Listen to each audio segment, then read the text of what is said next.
Bonjour, on va dans cette vidéo regarder comment mettre en forme ce document pour le chef-d'œuvre ou pour n'importe quel type de document avec le logiciel Inkscape.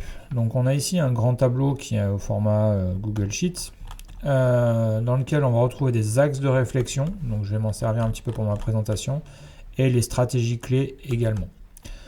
La première étape, je vais récupérer ce fichier-là au format PDF afin de pouvoir l'importer dans Inkscape. Donc je vais faire fichier, télécharger au format PDF, je lui dis exporter et je positionne ça sur mon bureau. Je vais ensuite lancer mon logiciel Inkscape et je vais ensuite l'ouvrir.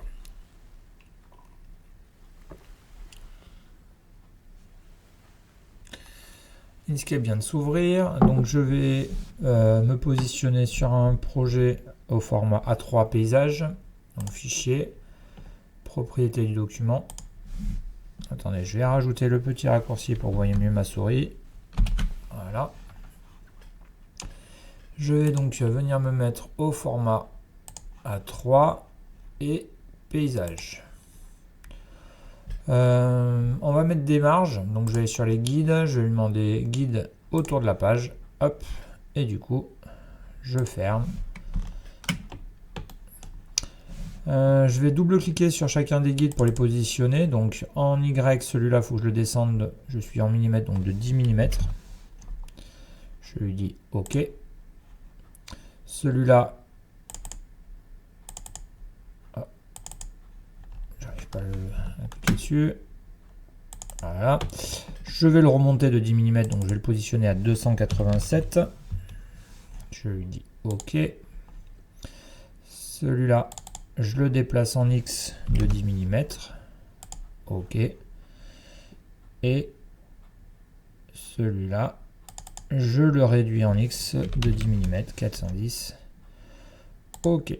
Donc j'ai maintenant des beaux guides qui vont me permettre au niveau de ma page de respecter une marge de 1 cm tout autour. Et je vais aller importer mon PDF. Donc fichier, importer. Je vais sur mon bureau, je prends mon PDF, ouvrir. On veut bien importer la page 1, de toute façon il n'a qu'une seule page. Le reste des options, importer, remplacer les polices du PDF par les polices installées ou le nom le plus proche. Très bien. On lui dit OK. Et on voit que le document est arrivé à côté. Donc le document c'est un format A4. Et Inkscape, qu'est-ce qu'il a fait? Il m'a créé une deuxième page.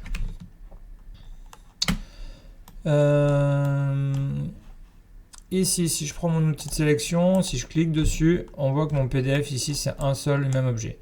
Mais je vais pouvoir double-cliquer pour pouvoir rentrer dans les objets. Normalement ça fonctionne. Voilà. Donc il y a plusieurs sous-groupes. Ce qu'on va faire, c'est qu'on va commencer par tout décomposer. Donc pour ça, je vais revenir ici. Et je vais faire pas mal de clics pour être sûr de tout bien reverrouiller. Je clique dessus. Et je vais aller dégrouper mon PDF. Pour dégrouper mon PDF, c'est un icône qui se trouve par là. Je crois que c'est celui-là. Dégrouper les objets sélectionnés. Hop. Je clique une première fois. J'attends un petit peu. Je clique une deuxième fois. J'attends un petit peu.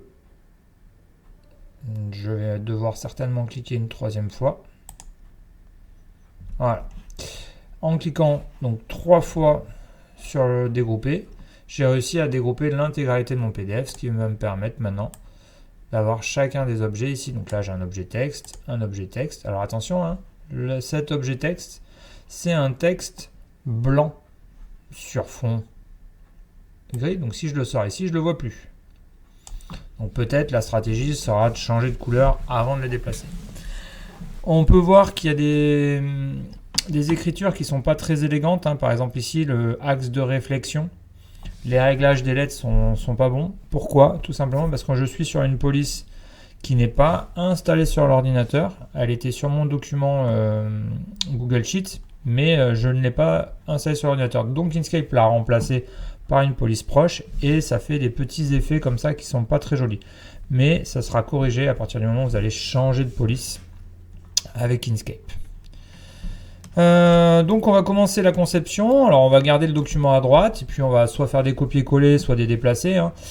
Mais première piste de réflexion, hein, je vous ai dit, on va travailler par axe de réflexion. Donc 1, 2, 3, 4, 5, 6. Donc moi je pourrais éventuellement disposer ma page ici pour avoir 6 axes de réflexion. Donc on peut faire quelque chose d'assez régulier hein, avec des rectangles.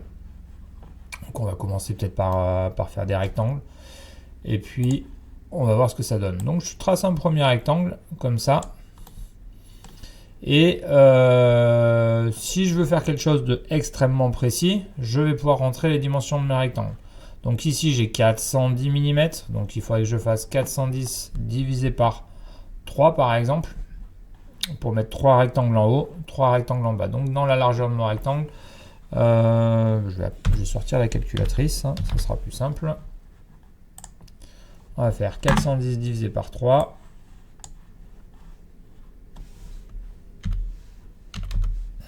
Alors ça doit pas tomber rond ça. Quoique si peut-être. 136, 7. Donc ici, dans la largeur de mon rectangle, on va lui demander 136,7. Je valide et on voit que Inkscape m'a mis mon rectangle correctement. Je vais activer ici la version aimantée. Je viens positionner mon rectangle. Alors, voilà, hop, il s'est accroché. Je clique dessus. Je reviens sur l'outil rectangle. Comme ça, je vais pouvoir régler sa hauteur. Alors, on a 287 divisé par 2. J'ai fermé ma calculatrice. C'est tout, non? Bon, ben, on va la redemander. Ah non, elle était là. Alors, 287 divisé par 2. Pour la hauteur, 143,5. Je peux en fermer, j'en ai une autre. Et du coup, on a dit 143,5 en hauteur. Et bien évidemment, ce rectangle, on ne va pas le laisser tout noir. On va aller chercher une couleur un petit peu différente. On est sur quelque chose à terme sur plutôt l'écologie. Donc je vais rester sur les tons de vert. Et puis on va mettre un joli vert comme celui-là. Je vais ensuite reprendre mon outil de sélection ici. Je vais dupliquer mon rectangle. Donc il y a un petit raccourci qui est CTRL-D. Et vous allez voir que du coup j'ai bien un deuxième rectangle. Il devrait pouvoir s'aimanter sur le premier. Voilà. Et je refais un CTRL-D. Et j'ai bien... Ah, je ne l'avais pas pris. Hop. CTRL-D. Alors, il s'aimante un peu partout. C'est pas très pratique.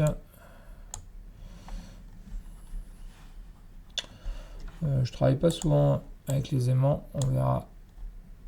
Ah ben là j'ai carrément tracé un autre rectangle. Pardon, je fais des erreurs. Hop, ici. Voilà. Voilà. J'ai dû... Ah oui, c'est 400 divisé par 3, c'est pour ça. Donc les rectangles, je me suis trompé. C'était pas 410, c'est 400. 133. Donc dans l'outil rectangle, pas 143,5 mais 133. Hop, je me suis raté, c'était la hauteur.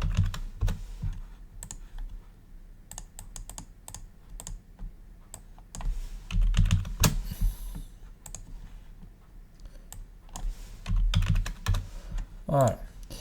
Alors maintenant qu'on a fait ces trois rectangles, donc on va pouvoir... Alors idéalement, on peut raccrocher ça. Il devrait me trouver l'alignement ici.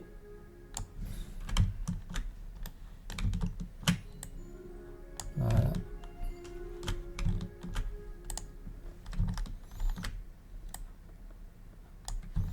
En fait, Je travaille très rarement avec les... Alors il y a un petit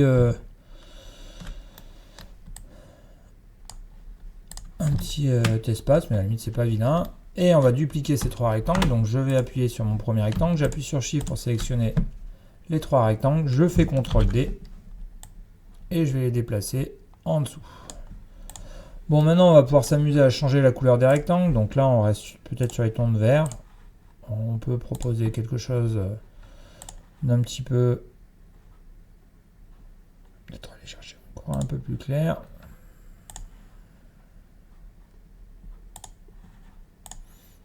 Et celui-là au contraire peut-être encore plus foncé, voilà.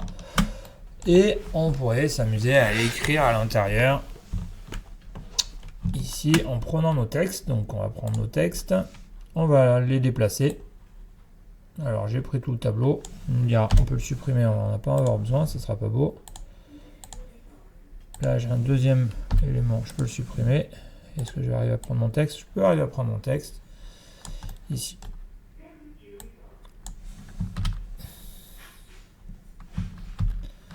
Alors, qu'est-ce qui se passe? Il se passe que mon texte arrive derrière mes rectangles. Donc moi, ce que je vais faire, c'est que je vais peut-être aller positionner tout ça sur un fond. Et je vais utiliser donc des calques. Alors, on va aller se mettre un petit calque. Donc les calques, ils doivent être calque et objet, ici. Et je viens ici pour créer un calque. On va l'appeler fond. Ajouter.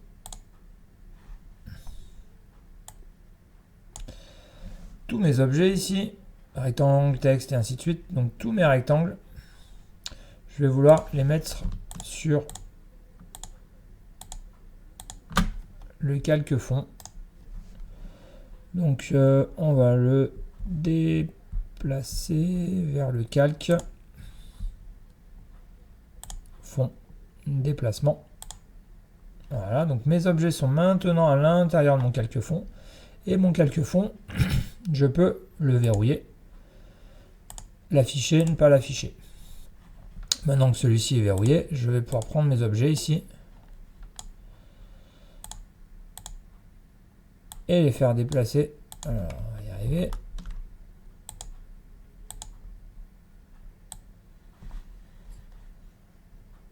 Et les mettre à cet endroit-là. Donc mon texte n'est plus visible. Pourquoi mon texte est plus visible? Parce qu'il est caché derrière mon rectangle. Donc là, il va falloir que je le fasse remonter au-dessus avec montrer au premier plan. Ensuite, je vais pouvoir prendre mon outil texte, changer sa police, sa taille. Donc on va commencer déjà par changer la taille. On va mettre du 32. On va ensuite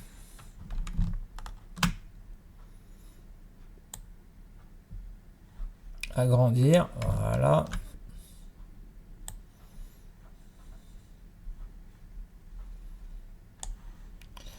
On va... Alors, vous voyez que 32, on est peut-être un peu grand. Je reprends mon outil texte. Alors, vous pouvez appuyer sur la touche T pour texte. Ou vous avez... Voilà, les raccourcis sont notés ici entre parenthèses, comme dans le logiciel SketchUp. Donc là, je resélectionne mon texte. On a dit 32, c'est un peu grand. On va lui demander un petit 20, ça sera pas mal. On peut aller chercher une police. Donc, je vous laisse regarder les polices qui vous plaisent. Moi j'aime bien. Corbel, elle est jolie. Hop. Et bien on va pouvoir venir positionner le texte à cet endroit-là.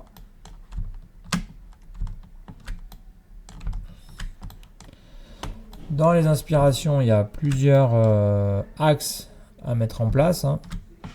Indiquer pour les habitants. Donc là, on pourrait s'amuser à prendre directement tous les textes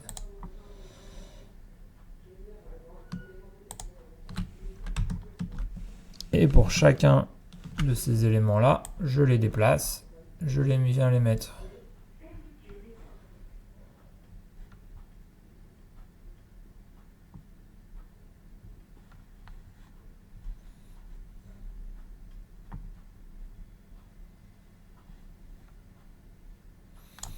ici. Je vais les passer au premier plan pour pouvoir bien les voir. Vous avez compris que on a un souci sur la taille des textes, donc on va tous les grossir.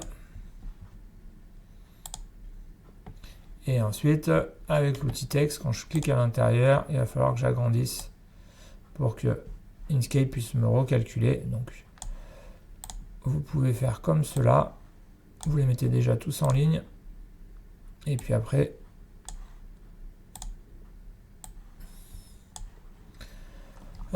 ces textes-là, c'est des objets. Donc, vous pourriez vous amuser à venir les répartir ici, par exemple, dans votre case. Vous mettez le premier.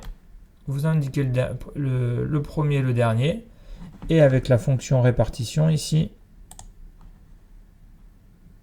du coup, c'est aligner, distribuer. Voilà. Vous prenez le premier, vous prenez avec Shift le dernier, et vous mettez ici sur aligner par rapport à la sélection, et vous demandez peut-être de les centrer.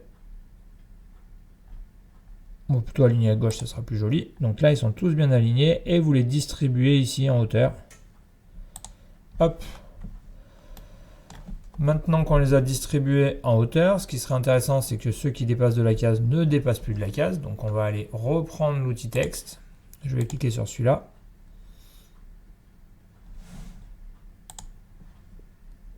Il ne me propose pas. Pourquoi il ne me propose pas? Peut-être que j'en ai plusieurs de sélectionner. Il ne me propose pas de réduire la case.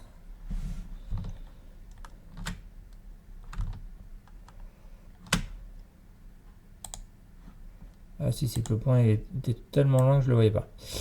Voilà, donc là, je peux réduire la case. Du coup, ça vient se mettre sur 2 lignes. Pareil pour celui-là.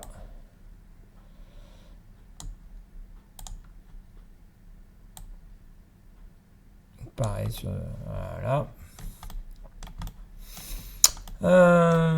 Et puis maintenant, on pourrait s'amuser à faire un petit système d'évaluation de chacun de ces paramètres. Avec peut-être une jauge. Donc on pourrait s'amuser à faire une jauge d'un rectangle. Pour aller chercher quelques petites notions d'options, on pourrait aller lui demander dans ça doit être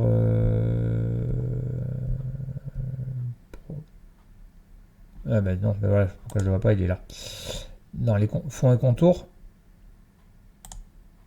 éditer la couleur des objets. En fond, on pourrait par exemple lui demander une petite transparence. Et du coup, on va pouvoir s'amuser à faire un dégradé vers de la transparence.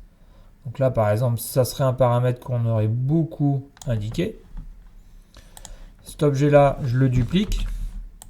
Je en mets un deuxième en dessous. Et celui-là, on l'a très peu utilisé, par exemple. Alors, il faudra bien aligner nos éléments. Donc, pour aligner, on pourrait s'amuser à mettre un petit guide ici. Ce qui me permettra de venir m'accrocher ici sur le guide. Et celui-là, je vais diminuer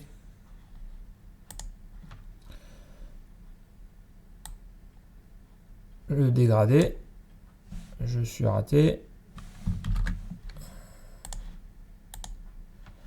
Tac, fond. Et du coup, ça va être avec mon outil rectangle que j'ai accès. Voilà. Donc là, au contraire, on l'a très peu mis en place. Et du coup, on va continuer et on peut faire plusieurs types de dégradés comme ça. Je ne suis pas tout à fait satisfait de ce dégradé là, donc je vais resélectionner mon objet, je vais le reprendre et je vous proposerai peut-être de ne pas agrandir tant le dégradé, mais voilà, de revenir comme ça. Je pense que la jauge sera plus élégante. Et si je clique à côté, oui, vous voyez, c'est pas mal. Là, j'ai fait beaucoup. Là, j'ai pas fait beaucoup. On pourrait même s'amuser, pourquoi pas, à superposer la jauge avec le texte. Donc, par exemple, venir faire une jauge comme cela. Ça serait peut-être encore plus lisible. Bien évidemment, il va falloir que je descends de ma jauge derrière mon texte. Il faudra peut-être imaginer un texte d'une autre couleur. Donc ça, il va falloir aller sélectionner le texte. Est-ce qu'on arrive à sélectionner le texte là? Oui. Et lui demander une couleur blanche.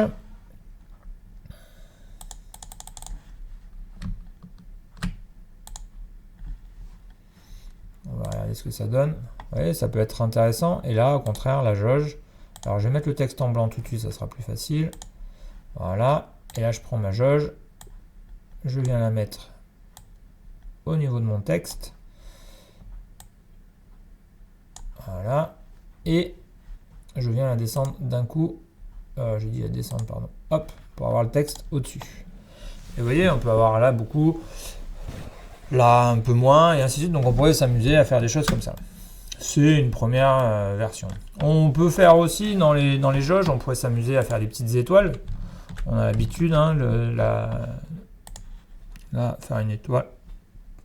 Alors, plutôt à 5, ça sera plus simple. Alors, oulalalala, qu'est-ce qui s'est passé? Il s'est passé que ici, j'avais des valeurs que j'avais joué la dernière fois et que on va plutôt pas en vouloir. Voilà. Sommet, là je veux 0. 0. Ah, il ne veut pas me le mettre.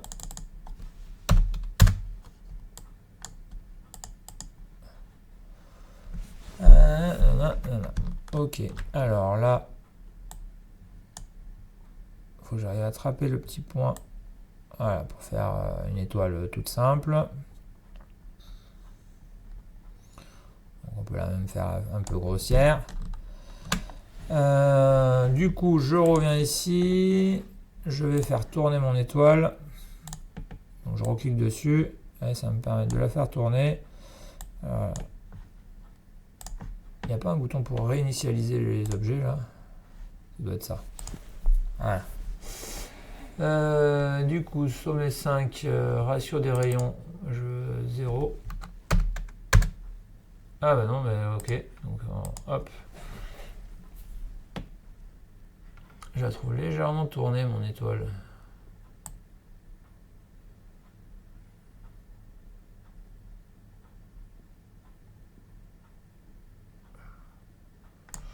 Bon, on va la laisser comme ça. Ensuite, on vient la positionner. Cette étoile-là, on peut s'amuser du coup à la dupliquer. CTRL D, CTRL D, CTRL D, CTRL D, CTRL D. J'ai mis plusieurs étoiles. On va sélectionner toutes nos étoiles. Et on va faire la répartition. Donc ici, aligner, distribuer. Vous lui demandez une distribution centrée par rapport au centre et une distribution horizontale de vos étoiles. Donc j'avais fait plein d'étoiles, vous voyez. J'ai mis la première, j'ai mis la dernière.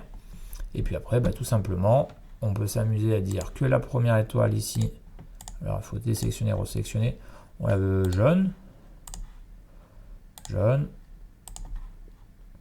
jaune, puisqu'on est arrivé à la note de 3 sur 6. Donc voilà, dans les codifications, un petit peu ce qu'on peut faire avec des choses toutes simples. Donc là, on a quand même vu pas mal de fonctions dans Inkscape. On a vu comment créer des calques, comment verrouiller des calques. Donc tous ces objets-là, je pourrais m'amuser à les mettre aussi sur un calque. Hein. Donc on a vu comment le faire. Hein. Je sélectionne mes textes, par exemple, tous mes textes. Je vais sur Objet et Calque. Donc mes textes sont sélectionnés. Alors j'appuie sur CTRL alors qu'il faut appuyer sur SHIFT, petite erreur de ma part. Mes textes sont sélectionnés, je fais clic droit, je lui dis de déplacer vers le calque. Et par exemple, bah là j'ai pas de calque déjà créé, donc il faudrait que je crée un calque avant. On pourrait faire un calque texte. Ajouter. Calque texte, il est là.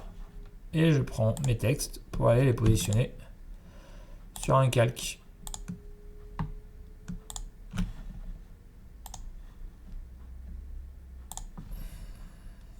Tac, déplacement. L'avantage, je peux verrouiller mon calque texte. Tous mes objets se verrouillent d'un coup. Et du coup, je peux gérer plus facilement mes jauges.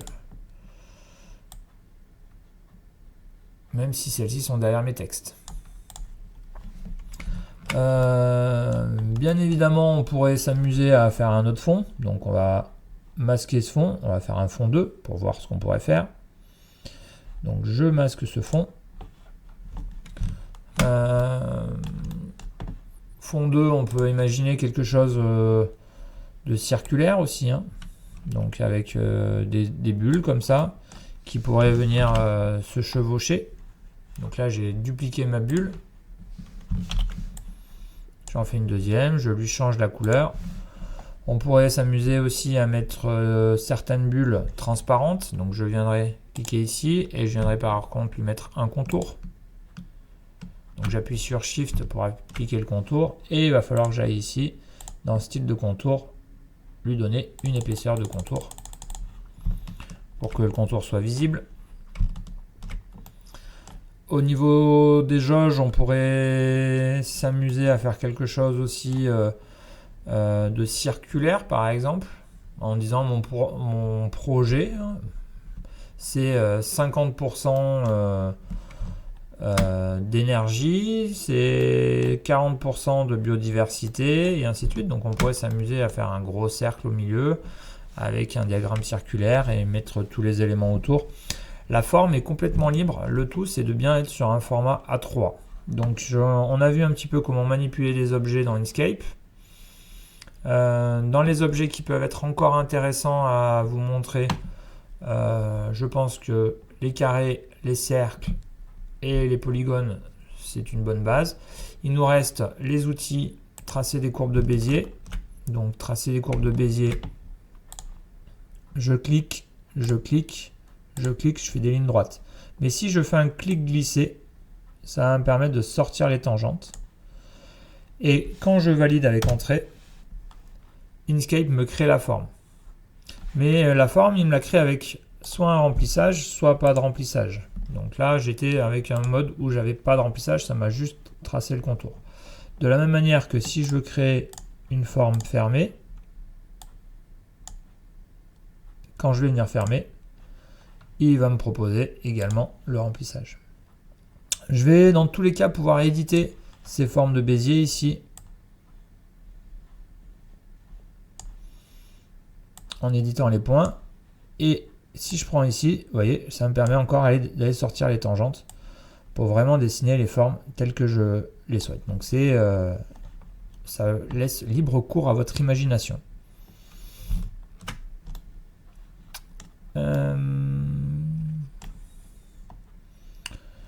On va pouvoir ici choisir des différents types de lignes. Donc ça, c'est valable pour tous les objets.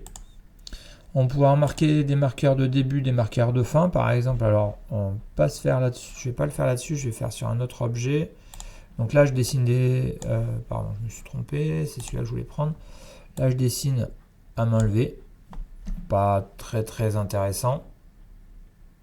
Créer une calligraphie. Alors lui, il peut être intéressant. Vous voyez, ça va permettre de faire des formes. Et du coup, automatiquement, il vous propose un fond avec un contour. Donc on va pouvoir, sur la calligraphie, changer ici l'amincissement, l'inertie, flexibilité, transmission. Donc pas mal de petits réglages. De la même manière que vous pouvez changer votre brosse également. Donc je vous laisserai essayer ces différents styles-là.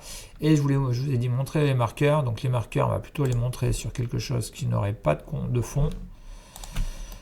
Et par exemple, si vous voulez faire une belle ligne, une belle flèche plutôt, hop, j'appuie sur Entrée. Je veux un contour noir et pas de fond. Je viens prendre un marqueur de début, il me le met là, donc je le veux pas.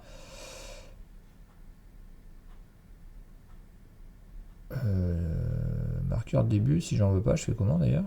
Bonne question.